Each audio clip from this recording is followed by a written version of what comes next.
Alors, pour réaliser la pâte à tourte traditionnelle à l'huile d'olive, il vous faut 300 g de farine, 4 belles cuillères d'huile d'olive, cuillère à soupe, 150 ml d'eau et une belle pincée de sel.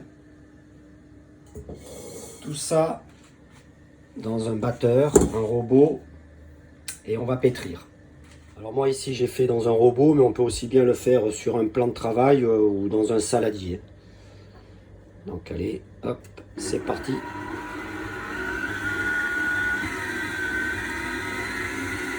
Vous voyez la pâte, elle ne colle plus sur le moule. Elle s'amalgame bien. On va laisser pétrir comme ça entre 5 et 10 minutes. Voilà le résultat. Donc moi je l'ai pétri à peu près 5 bonnes minutes. Voilà, on se retrouve avec une pâte avec une bonne texture. Voilà, donc on fait une belle boule. Hop. Cette boule, on va la diviser en deux. Et on va la les mettre au frais à peu près une trentaine de minutes pour qu'elle se repose. Et entre temps, on va préparer nos petites courgettes. Voilà. Voilà les deux petites boules. On essaye de faire par égal. Une qui va servir pour le fond de la tourte et une pour le dessus. Donc voilà, bon.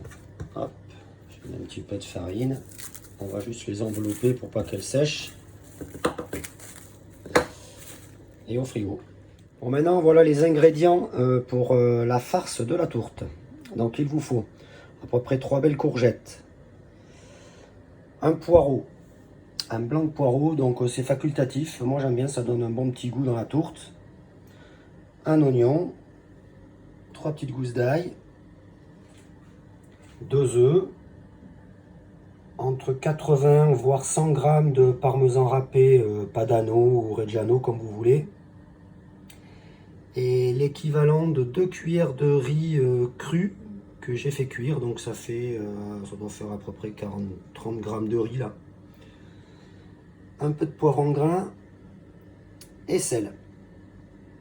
Voilà, donc on va couper tout ça en petits morceaux et on voit la suite après. Donc voilà, vous pouvez apercevoir la découpe. Donc l'oignon, l'ail, le poireau, donc en petits cubes, en petits brunoises, et les courgettes.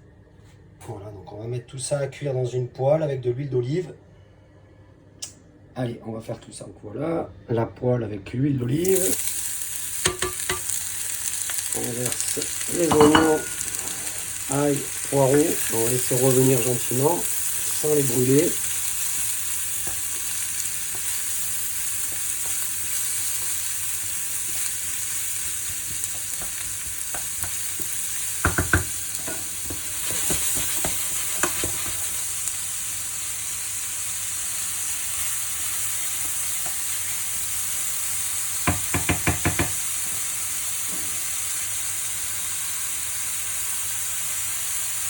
Donc on va les laisser un peu transpirer.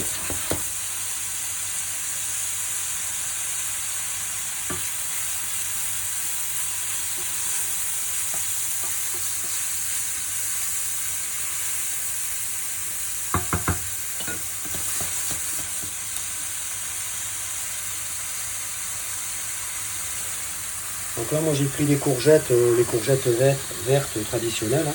Et si vous avez des petites courgettes trompettes ou des petites courgettes du pays, c'est que meilleur. Hein. Ou même quand c'est la période de la courge rouge ou du potiron, on peut faire aussi. Hein. C'est un délice. C'est un peu plus sucré.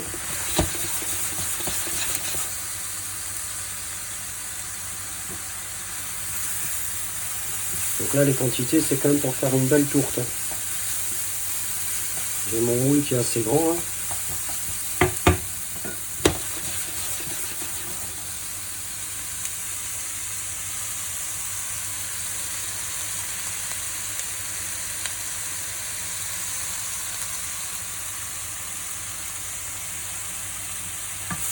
Donc voilà, moi quand c'est comme ça, je mets les courgettes, comme ça il y a tout qui cuit ensemble.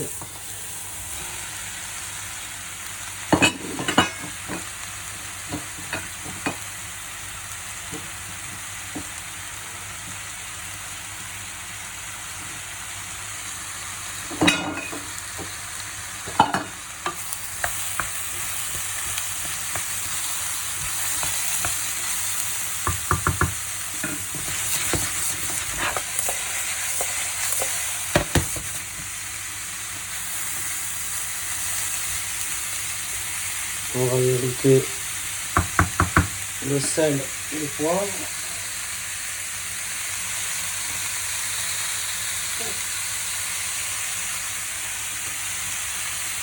Donc là,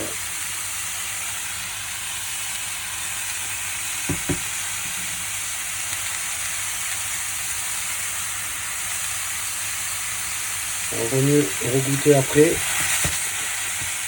parce qu'avec le parmesan ça va saler encore un petit peu.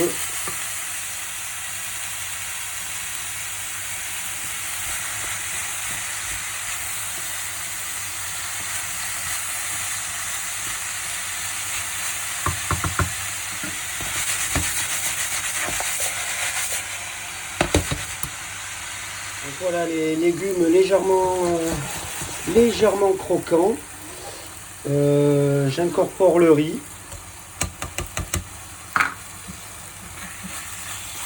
Voilà, je mélange pour le faire l'intégrer dans les courgettes.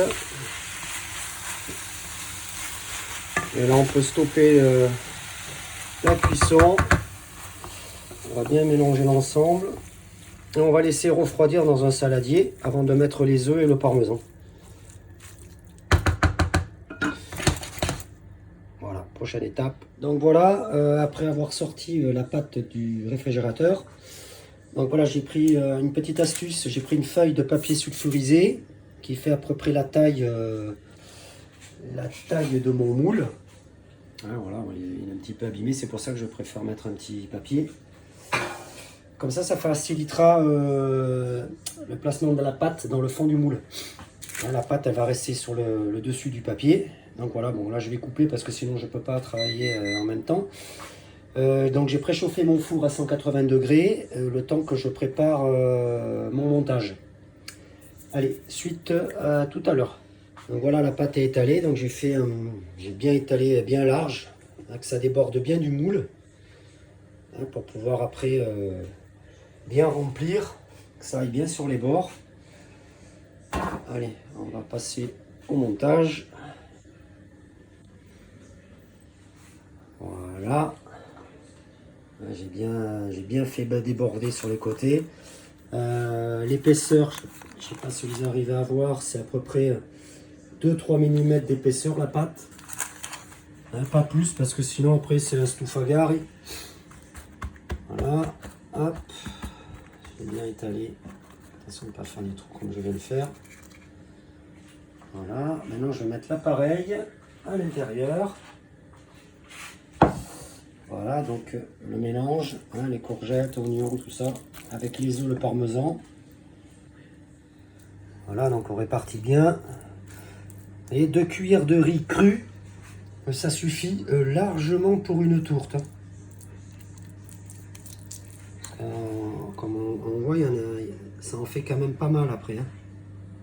Après, si on a trop à la cuisson, quand on va mordre dedans, on va voir que du riz.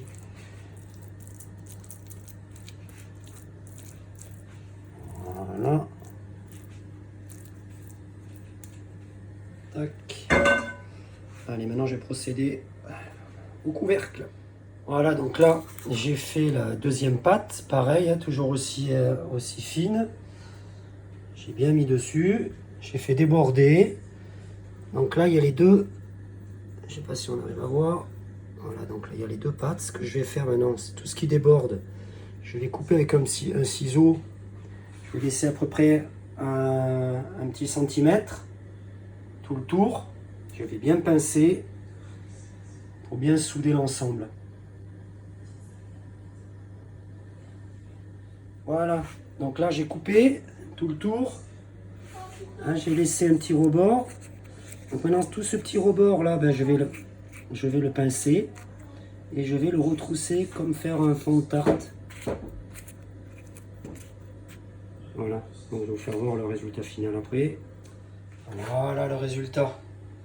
Ah, donc on fronce bien les petits bords, on les retourne, on pince, on retourne, ah, et on fait comme un bord de tarte tout autour.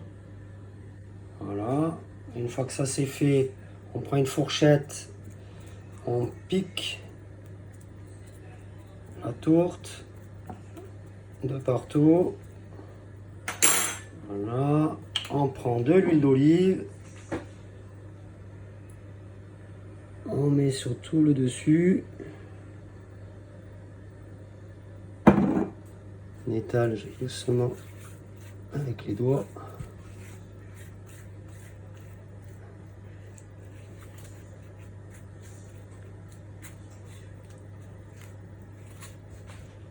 Petit lavage de main s'impose avant quand même. Hein.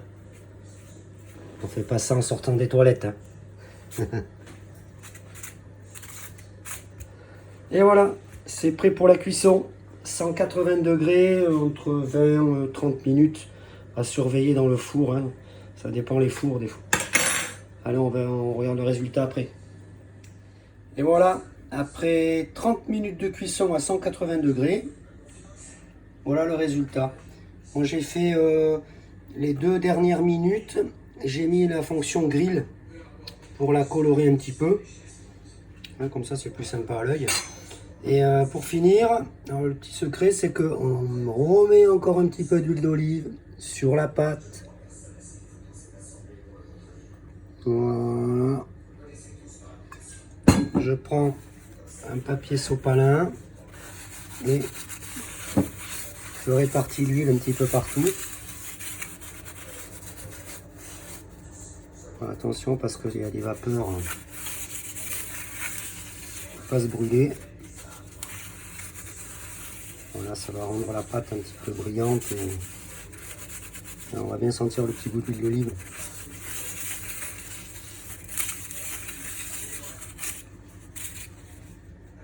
Et voilà, il ne reste plus qu'à démouler et à déguster. Alors on fera un petit peu le plan de la découpe après pour voir le résultat final. Et voilà le résultat final. Bon, maintenant on va couper. On va voir à l'intérieur si elle est appétissante.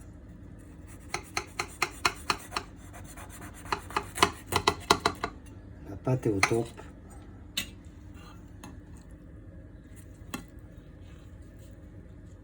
Et voilà, regardez l'intérieur comme c'est magnifique. On va se régaler. Allez, maintenant, c'est à vous.